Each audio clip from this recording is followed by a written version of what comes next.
Star Wars 1313 is a game about being a bounty hunter in the most dangerous place in the galaxy, 1313. 1313 is this location beneath the surface of Coruscant, and it's where the criminal underworld in the Star Wars galaxy lives. You think of the surface of Coruscant and you think of the Art Deco, the streamline, always the golden hour. And as you head down and you realize, all of the sunlight's going away, it's getting cooler, it's getting darker. It starts to seat the player into this darker world. The journey from the surface of Coruscant to 1313 kind of parallels Dante's Inferno, kind of like a literal journey into Star Wars hell. It's like a way that we can take the player from the Star Wars that they know to this completely new world. Cleared for descent to level 1313. It grows on the lore of the whole franchise. As we go down this really deep industrial elevator, you have that original connection from Upper Coruscant from what you've seen, but then you have this whole new layer of just grunge and filth. It's a very mysterious kind of environment to be in. It has a grandeur to it. It has a little bit of class, but you know that it's all rotten underneath all of that.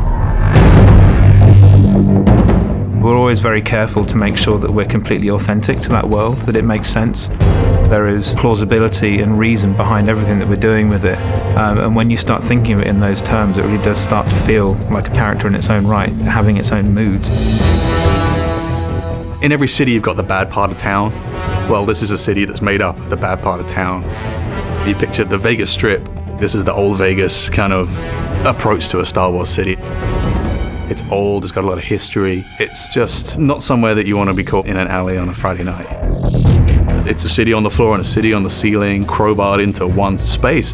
The character of the city is oppressive, it looms, and it should feel like the weight of all of those other layers running all the way up to the surface is just bearing down on the player at all times, and just getting the sense that you're being crushed by this huge impersonal entity that doesn't care whether you live or die. In the original film, it was very clear who the good guys and the bad guys were, but the characters in our world are definitely more in the gray area in Star Wars that we've not seen before. 1313 is kind of a world where these crime families can exist and definitely thrive under the Empire. In terms of gameplay, that helps us bring in a lot more threat, pressure, and tension into the game in the moment-to-moment experience. With this dark and dangerous location, we really want the player to have a compelling experience that they haven't seen before. That love and dedication to the world itself is such an important part of the formula, particularly when you're dealing with Star Wars. With the amount of detail that's gone into making this world, we really have only just scratched the surface, and there is going to be a lot more to hear about it in the future.